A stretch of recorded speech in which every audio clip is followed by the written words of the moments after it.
अस्सलाम वालेकुम। बेटा, my name is Mohammed Bilal और आज जो हम डिस्कस करेंगे बायोलॉजी के 10th क्लास का चैप्टर नंबर 15 इसका एएलपी के सॉरी चैप्टर नंबर 17 इसका एएलपी के मुताबिक जो कंप्लीट रिव्यू है उसको हम देखेंगे। बायोटेक्नोलॉजी वाला चैप्टर है। बेसिकली तो ये हमने पूरा का पूरा जो चैप्टर है उसकी डिटेल जो है वो ऑलरेडी हमने डिस्कस की हुई है क्लास के अंदर, लेकिन यहाँ पर सिर्फ और सिर्फ जो है वो हमने इसका एक जो रिव्यू है एएलपी के मुताबिक उसको है वो हमने सिर्फ डिस्कस करना है। ठीक है। सबसे पहले जो इसके अंदर इंट्रोडक्शन ऑफ द बायोटेक्नोलॉजी है, बायोटेक्नोलॉजी क्या होती क्या है उसका थोड़ा सा इंट्रोडक्शन है, ये एएलपी में है। तो डेफिनेशन है biotechnology is defined as the use of the living organism in the process for the manufacture the useful product और फॉर सर्विसेज। ठीक है। तो कहते हैं कि बेसिकली क्या है कि लिविंग ऑर्गेनिज्म को इस्तेमाल करते हुए ऐसी चीजें बनाना जिससे ह्यूमैनिटी को, इंसानियत को फायदा हो, तो ये भी बेसिकली कहलाता है बायोलॉजी की ब्रांच को बायोटेक्नोलॉजी कहते हैं। Although the term biotechnology is new, the discipline itself is very old. हालांकि अगर आप बायोटेक्नोलॉजी की टर्म की बात से इस्तिलाह की बात करो तो ये नाम अभी दिया गया है, लेकिन इसकी जो टेक्निक्स है वो हजारों साल से चलती आ रही है। फर्मेंटेशन की बात करते हैं। Fermentation and other such processes which are based on the natural capability of the organism are commonly considered as the old biotechnology. जो फर्मेंटेशन है एक ऐसा फिनोमिना है जिसके जरिए से हम क्या करते हैं, इनके दही भी बनाया जाता है और दूध भी फर्मेंट करके उसको दही में चेंज किया जाता है, अल्कोहल बनाई जाती है। ठीक है। इस तरह जो आटा होता है या व्हीट होती है उसको, उसकी डो को जो है वो हम फर्मेंट करके उससे जो डिफरेंट तरह की प्रोडक्ट्स बना सकते हैं। तो फर्मेंटेशन का जो प्रोसीजर है ये भी बायोटेक्नोलॉजी के अंदर आता है, लेकिन ये इसको हम ओल्ड बायोटेक्नोलॉजी कंसिडर करते हैं। तो शुरुआत से ही लोग फर्मेंटेशन करते आ रहे, लेकिन उनको खुद भी नहीं था पता कि वो बायोटेक्नोलॉजी प्रैक्टिस कर रहे हैं या परफॉर्म कर रहे हैं। ठीक है। नेक्स्ट बेटा डेफिनेशन है इंपॉर्टेंट है, जेनेटिक इंजीनियरिंग क्या होती है। तो जेनेटिक इंजीनियरिंग क्या है, artificial synthesis, modification, removal, addition and repair of the genetic material DNA is considered as the modern biotechnology. ठीक है। कि अगर आप डीएनए को अपनी मर्जी के मुताबिक इंजीनियर करते हैं, उसको अपनी मर्जी के मुताबिक डिजाइन करते हैं डीएनए को, तो ये जेनेटिक इंजीनियरिंग लाती है। इसके अंदर आपको लगता है कि आप आर्टिफिशियली तौर पर डीएनए का कोई फ्रेगमेंट बनाते हैं, उसको मॉडिफाई करते हैं, रिमूव करते हैं या एडिशन करते हैं डीएनए के अंदर, तो ये सारी की सारी क्या लाती है आपके पास, जेनेटिक इंजीनियरिंग लाती है। नेक्स्ट है इसके बाद पहले फिर एमसीक्यूज आ सकते हैं। It is done to the alter the characteristic of the organism. The work on the genetic engineering started in 1944 when it was proved that the DNA carries the genetic information. ठीक है। तो सबसे पहले जो genetic information थी ये 1944 के अंदर जो थी वो जेनेटिक इंजीनियरिंग जो थी 1944 में स्टार्ट हुई थी। तो सबसे पहले ये पता चला था कि डीएनए ही वो मटेरियल है जो किसी भी लिविंग ऑर्गेनिज्म की कैरेक्टरिस्टिक्स को या खसूसियात को कंट्रोल करता है। ठीक है। उसके बाद नेक्स्ट है कहते हैं कि scientist isolate the enzyme of the DNA synthesis then prepare DNA outside the cell. Scientist ने क्या किया कि एंजाइम प्रिपेयर किया। ठीक है। और वो एंजाइम जो क्या करता था कि डीएनए के रेप्लिकेशन करता था। ठीक है। डीएनए को आइसोलेट करवा के डीएनए की कॉपी बनवाता था। तो उस एंजाइम को जो था वो साइंटिस्ट ने सबसे पहले आइसोलेट किया सेल से, और फिर सेल के बाहर भी डीएनए को रेप्लिकेट करवाना शुरू कर दिया। तो शुरुआत में तो डीएनए जो है वो सेल के अंदर ही रेप्लिकेट करता था, अपनी तादाद को बढ़ाता था डीएनए, लेकिन बाद में साइंटिस्ट ने ऐसे एंजाइम सेपरेट किए जो कि सेल के बाहर भी डीएनए को रेप्लिकेट करवा देते हैं। In 1970 they were able to cut and paste the DNA of the organism. 1970 के अंदर जो था वो साइंटिस्ट काबिल हो गए कि वो डीएनए को कट एंड पेस्ट कर सकते थे, यानी कि एक जगह से डीएनए को निकाल के किसी दूसरी जगह पर उसको पेस्ट कर सकते थे। 1978 के अंदर scientist prepare the human insulin by inserting the gene insulin gene in the bacteria. Human growth hormone was also synthesised in the bacteria. और 1978 में फर्स्ट टाइम ह्यूमन के इंसुलिन के जीन से इंसुलिन प्रोटीन बनाई। और आपको पता है इंसुलिन प्रोटीन जो शुगर के या डायबिटीज के इलाज में इस्तेमाल होती है। इस तरह बहुत से ग्रोथ हार्मोन भी फिर उसके बाद बनाए गए। कहता है कि इन 1990 के अंदर the human genome project was launched to map all the gene in the human cell. The complete map of the human genome was published in 2002। ठीक है। तो 1990 के अंदर जो था वो ह्यूमन जीनोम प्रोजेक्ट जो था वो स्टार्ट किया गया। और ये जो ह्यूमन जीनोम प्रोजेक्ट है, इस प्रोजेक्ट के अंदर क्या किया जाता था कि जो जीन होते थे यानी कि इसके ह्यूमन की बॉडी में या ह्यूमन के क्रोमोसोम पर कौन कौन सा जीन किस किस जगह पे वाक़ है उसका मैप बनाया गया। और ये 2002 के अंदर था ये प्रोजेक्ट कंप्लीट हो गया। नेक्स्ट मेरा जो टॉपिक आपके एएलपी के अंदर शामिल है वो फर्मेंटेशन के हवाले से। वैसे तो फर्मेंटेशन की जो डिटेल है वो आपने 9th क्लास में भी जो है पढ़ी हुई है चैप्टर नंबर 7 के अंदर। तो कहता है कि इंट्रोडक्शन है, कहता है we now that in the cellular respiration glucose molecules goes through the oxidation reduction reaction to release the energy in the form of ATP. आपने ये पढ़ा होगा कि जब भी किसी भी सेल के अंदर रेस्पिरेशन होती है तो उसके नतीजे में क्या होती है, ग्लूकोज का मॉलिक्यूल टूटता है और इससे एनर्जी बनती है एटीपी की फॉर्म में। फर्मेंटेशन के बारे में थोड़ी डेफिनेशन है, ये देखिए। Fermentation is the process in which there is the incomplete oxidation and reduction of the glucose. Fermentation has been the knowledge of the man since century but it is believed that it is purely a chemical process, ठीक है। तो basically क्या है कि fermentation जो है ये एक incomplete oxidation and reduction reaction होता है। ग्लूकोज इनकम्प्लीटली तौर पर ऑक्सीडाइज या रिड्यूस होता है, जिसकी वजह से एनर्जी पैदा होती है, और इस फिनोमिना को जो है फर्मेंटेशन कहा जाता है। और ये मोस्टली जो है ये एक प्योरली तौर पर ये केमिकल प्रोसेस है, ठीक है।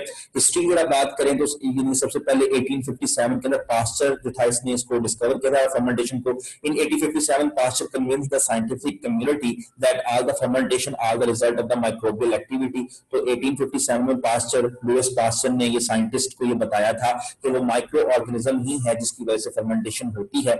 He showed that the fermentation is always accomplished by the development of the micro organism. उसने ये भी कहा कि सिर्फ माइक्रो ऑर्गेनिज्म के पैदा होने की वजह से फर्मेंटेशन हो सकती है। There are many kind of the fermentation and each kind is characteristic of the particular microbial group. Basically fermentation की बहुत से टाइप है, जैसे कि लैक्टिक एसिड फर्मेंटेशन और अल्कोहलिक फर्मेंटेशन, और ये सारी की सारी फर्मेंटेशन जो है डिफरेंट कैटेगरी के माइक्रो ऑर्गेनिज्म की वजह से होती है।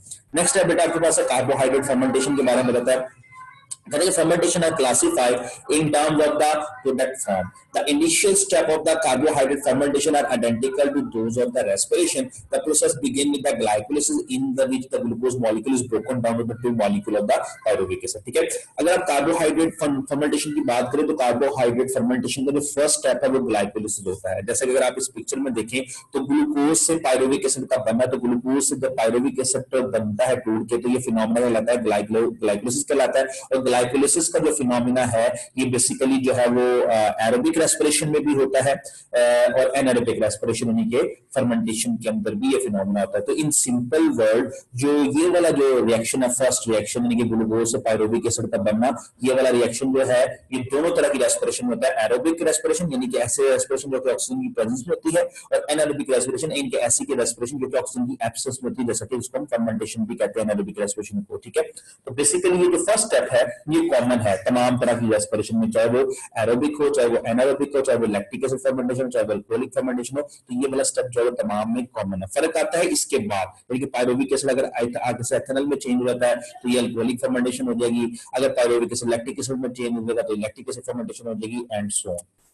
तो कहता है कि but different microorganism proceed the further reaction in the different way, it result in the formation of the various product from the pyruvic acid. इससे भी हमने डिस्कस भी किया कि आगे से यानी कि ग्लूकोज से पायरुविक एसिड का बनना ये फिनोमेना तो सब में कॉमन है। अगर फर्क कहां से पड़ता है कि पायरुविक एसिड से अगर डिफरेंट प्रोडक्ट्स बन जाती हैं तो उसकी वजह से डिफरेंट तरह की प्रोडक्ट देखने को मिलती है, और उसलिए आसान फर्मेंटेशन का नाम भी रख देते हैं। जैसे कि अगर पायरुविक एसिड है एथेनॉल अल्कोहल में चेंज हो जाएगा तो ये फिर अल्कोहलिक फर्मेंटेशन है, यानी कि उसकी फाइनल प्रोडक्ट अल्कोहल है तो फिर ये अल्कोहलिक फर्मेंटेशन है। इस तरह लैक्टिक एसिड बनेगा तो फिर ये कौन सी है, लैक्टिक एसिड फर्मेंटेशन। अब हम यहाँ पर डिस्कस करेंगे अल्कोहलिक फर्मेंटेशन को, जो कि यीस्ट के जरिए से, फंजाई के जरिए से होती है, यीस्ट फंजाई को कहते हैं। This fermentation is carried out by many types of the yeast such as the saccharomyces cerevisiae, ठीक है। तो ये आपने याद रखना है कि जो अल्कोहलिक फर्मेंटेशन है ये खास किस्म की फंजाई की वजह से, तो इसको बोलते हैं हम सैक्रोमाइसीस सेरेविसेई। इसका स्पेलिंग याद करनी है। This process is quite important and is used to produce the bread, beer, wine and distilled spirit, ठीक है। और आमतौर पर ये जो अल्कोहलिक फर्मेंटेशन है ये क्या बनाने में इस्तेमाल होती है, ब्रेड में, बियर में, वाइन में, डिस्टिल्ड स्पिरिट बनाने में इस्तेमाल होती है। In this process the carbon dioxide is removed from the pyruvic acid. The product acetaldehyde is then reduced to the ethanol. The carbon dioxide produced during this fermentation causes to rise the bread, ठीक है। अगर आप देखें ये वाली pyruvic acid जो है वो क्या होता है, अल्कोहलिक फर्मेंटेशन में pyruvic acid जो दो चीजों में टूट जाता है, एक कार्बन डाइऑक्साइड बनती है और साथ में क्या बनता है, acetaldehyde, और बाद में acetaldehyde किसमें चेंज होता है, एथेनॉल के अंदर। और ये जो कार्बन डाइऑक्साइड प्रोड्यूस होती है इस रिएक्शन में, ये ब्रेड को राइज करने में इस्तेमाल होती है, ठीक है। अक्सर आपने देखा होगा कि जब भी आप डबल रोटी वगैरह को देखते हो तो सेंटर से उसमें सुराख होते हैं डबल रोटी के अंदर, वो इस वजह से होता है कि वहां से कार्बन डाइऑक्साइड गैस जो रिलीज हुई होती है राइज होने की वजह से। जब ब्रेड राइज करती है, बेक होती है, राइज होती है, उसमें से कार्बन डाइऑक्साइड गैस रिलीज होती है, इसकी वजह से हमारा मिस्टर बन जाता है, इनके सुराख बन जाते हैं। नेक्स्ट लैक्टिक एसिड फर्मेंटेशन, ये बैक्टीरिया की वजह से होती है। अल्कोहलिक फर्मेंटेशन यीस्ट की वजह से, और लैक्टिक एसिड फर्मेंटेशन ये बैक्टीरिया की वजह से होती है।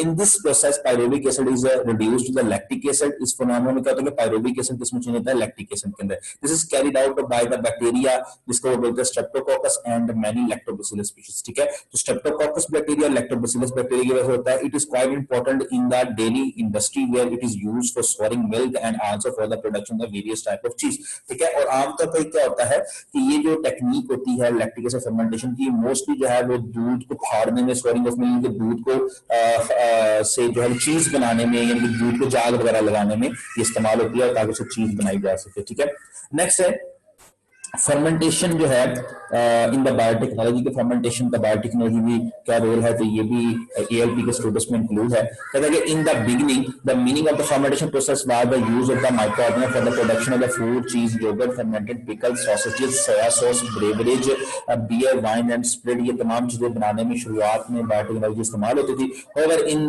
Biotechnology the term fermentation mean the production of the any product by the mass culture of micro organism. ठीक है, और बायोटेक्नोलॉजी के लिए फर्मेंटेशन क्या कहलाते हैं, किसको कहते हैं, कि अगर आप माइक्रो ऑर्गेनिज्म को इस्तेमाल करते हुए कोई भी अगर आप प्रोडक्ट बनाते हैं, तो माइक्रो ऑर्गेनिज्म के मास कल्चर को इस्तेमाल करते हुए कोई प्रोडक्ट बनाते हैं, तो ये भी क्या कहलाती है, आपके पास बायोटेक्नोलॉजी कहलाती है।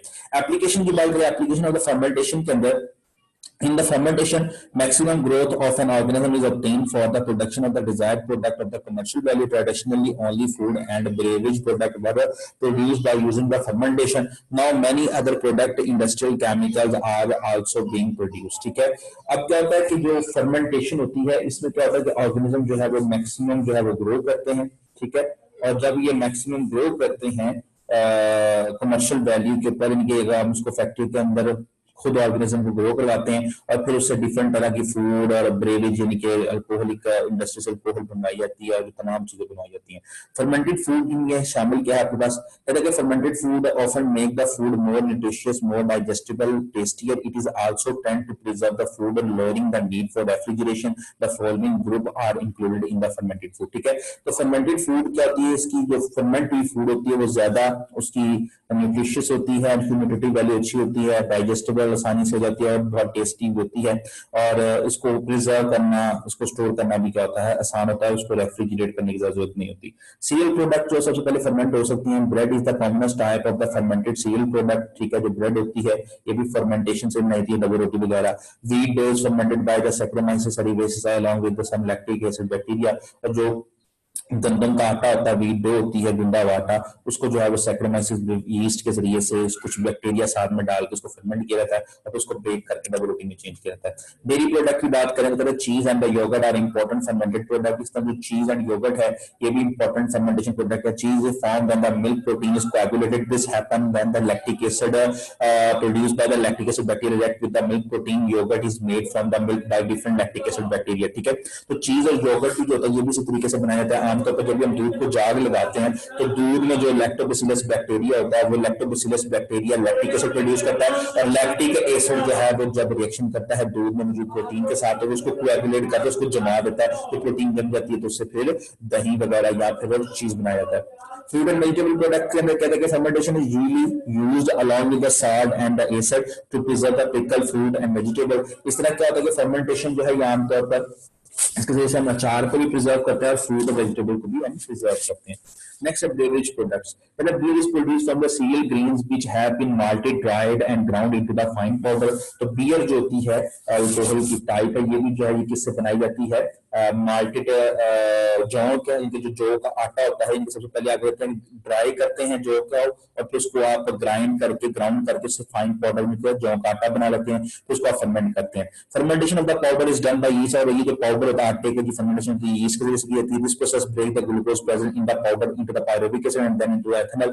और सबसे पहले ये जो यीस्ट होती है क्या करती है, जो जौ के आटे में जो ग्लूकोज होता है उसको सबसे पहले पायरुविक एसिड में तोड़ता है, फिर पायरुविक एसिड जो एथेनॉल में तोड़ता है वो बन जाती है। Grape can be directly fermented by yeast into the wine, और ग्रेप्स को भी इस तरह से हम वाइन में फर्मेंट कर सकते हैं।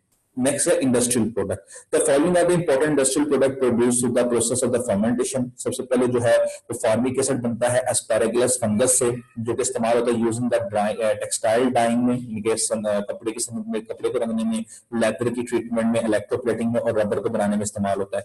एथेनॉल की बात करें तो एथेनॉल बनाने में सैक्रोमाइसिस इस्तेमाल होता है, यूज होता है सॉल्वेंट के तौर पर। एथेनॉल बहुत सी लैब के अंदर जो है उसको सॉल्वेंट के तौर पर इस्तेमाल होता है, बहुत से ऑर्गेनिक का मॉलिक्यूल इसमें डिसॉल्व हो सकते हैं। यूजिंग द प्रोडक्शन प्रोडक्शन में विनेगर सिरका बनाने में इस्तेमाल होता है, एंड बेबीजो और अल्कोहल बनाने में इस्तेमाल होता है।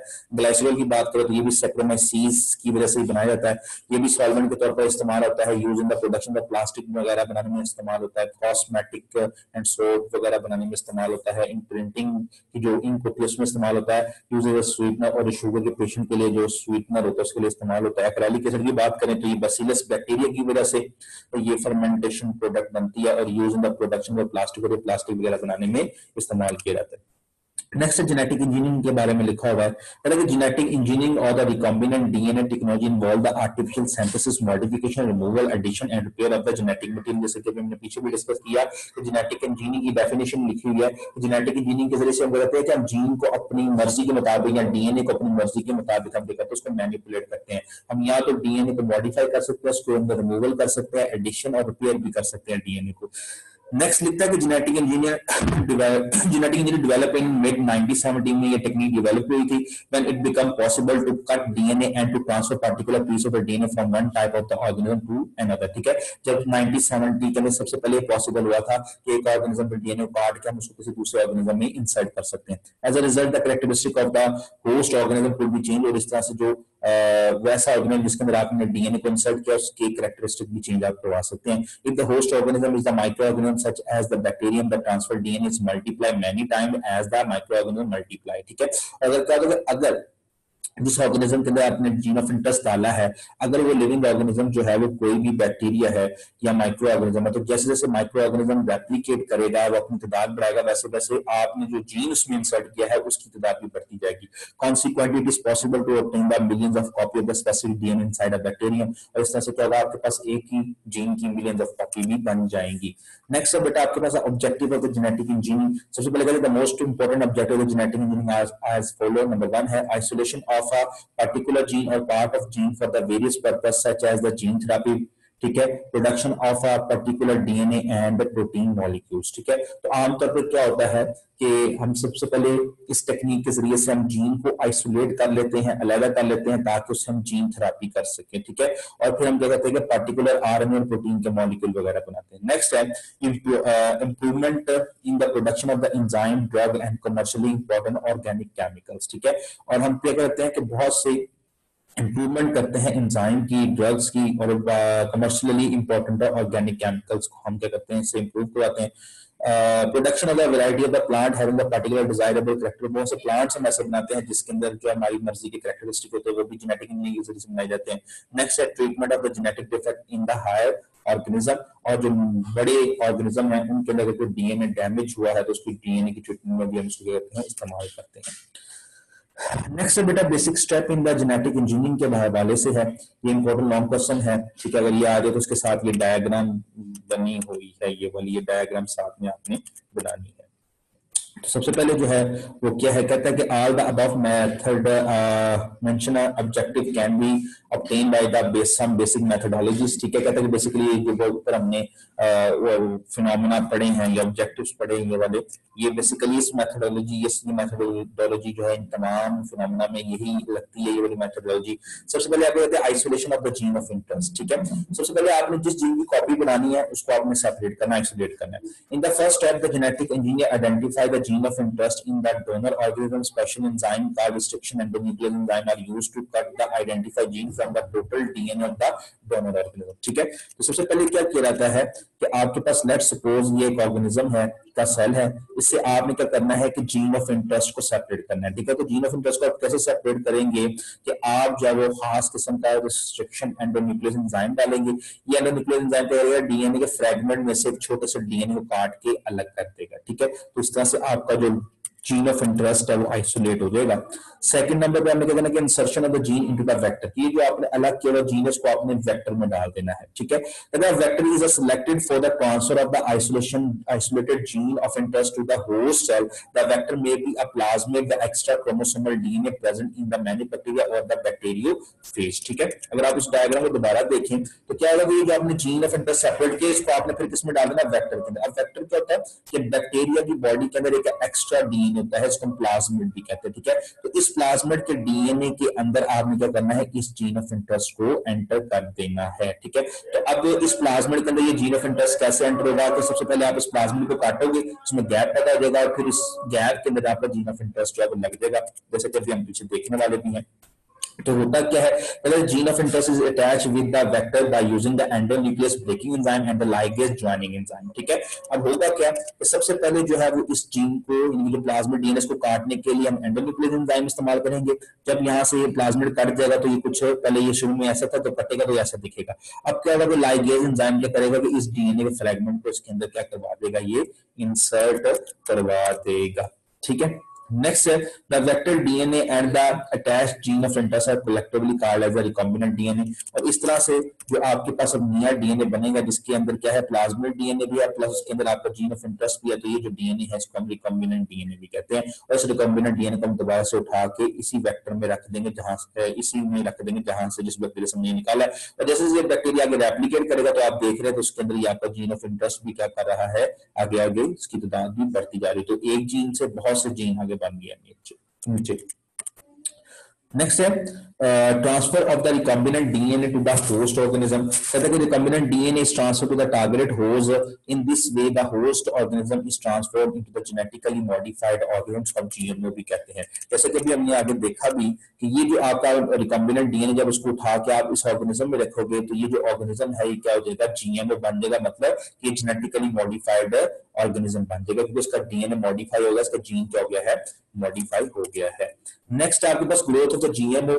द जीएमओ यानी कि genetically modified organism are provided with a suitable culture medium for the growth to give as much copies of the gene of interest as needed, ठीक है। अब क्या होगा कि ये जो आपने जेनेटिकली मॉडिफाइड ऑर्गेनिज्म है इसकी फिर आगे से ग्रोथ करवाएंगे आप, जब उसकी ग्रोथ करवाएंगे तो उसके बहुत से बैक्टीरिया बनेंगे और हर बैक्टीरिया के अंदर भी आपका gene of interest Aahista Aahista replicate करता जाएगा, उसकी तादाद जो है वो बढ़ती जाएगी, ठीक है। नेक्स्ट है एक्सप्रेशन, लास्ट में expression of gene of interest. The GMO contain the gene of interest and manufacturer the desired product which is isolated from the culture medium, ठीक है।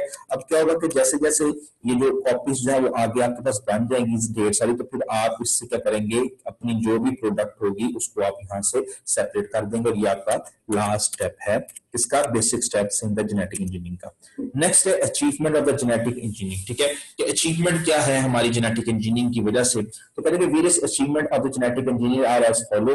नंबर 1 है human insulin gene was transferred into the bacteria, this genetically modified bacteria become able to synthesise the insulin, diabetics are now receiving this insulin, this step of the genetic engineer for the production of the insulin, ठीक है। तो basically क्या है कि number 1 achievement जो फायदा है genetic engineering का कि हमने इंसुलिन जो है बनाना शुरू कर दी है और इंसुलिन जो है वो एक बहुत अच्छी मेडिसिन है डायबिटीज के, शुगर के इलाज के अंदर जो कि इस्तेमाल होती है, ठीक है। Second point, in 1977 an E coli bacterium was created that was capable of synthesising the human growth hormone. 1977 के अंदर जो था वो इकोलाई बैक्टीरिया के डीएनए को हमने चेंज किया, जैसे कि हमने डायग्राम में देखा भी, और इसके अंदर हमने क्या किया कि ह्यूमन ग्रोथ हार्मोन के जीन को हमने डाला।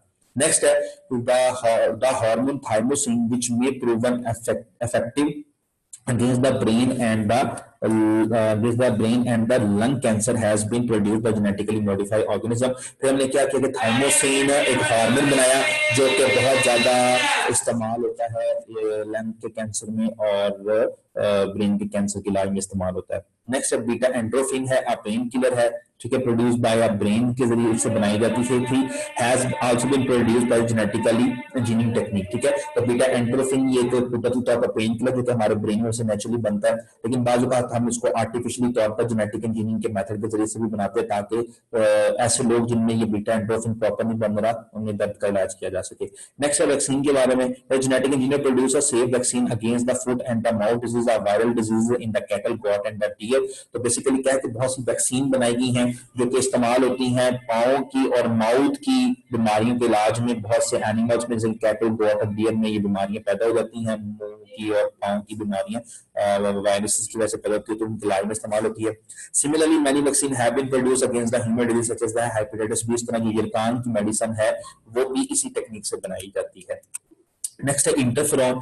Interferon are the antiviral protein है produced by the cell infected with the virus in a 1980s. Interferon was produced in the genetically modified organism for the first time. ठीक है, तो basically interferon जो है ये भी एक मेडिसिन है जो कि कुदरती तौर पर ऐसे सेल में बनती है जो कि सेल खुद बजाते खुद वायरस से इन्फेक्टेड होता है। ठीक है, बेसिकली तो ये सेल ये प्रोटीन इसलिए बनाता है ताकि वायरस को किल किया जा सके, लेकिन बाज़ औक़ात हम इसको क्या करते थे कि 1980 के बाद हमने इसको लैब में भी बनाना शुरू कर दिया इस प्रोटीन को, ताकि इसको हम इंजेक्ट करें ह्यूमन की बॉडी के अंदर और वायरसेस को किल करने में मजीद मदद मिल सके। ठीक है, नेक्स्ट यूरोकाइनेज एंजाइम बनाया गया है। The enzyme urokinase which is used to dissolve the clot blood clot has been produced by the genetically modified organism. ठीक है, तो यूरोकाइनेज भी बेसिकली क्या है, एक प्रोटीन है, और यूरोकाइनेज भी क्या है इस्तेमाल होती है ब्लड के क्लॉट को डिसॉल्व करने में। अगर ह्यूमन की आर्टरी के अंदर भी ब्लड क्लॉट बन गया तो उसको डिसॉल्व करने में भी यूरोकाइनेज इस्तेमाल होता है। ये भी जेनेटिकली मॉडिफाइड ऑर्गेनिज्म के जरिए से बनाया जाता है।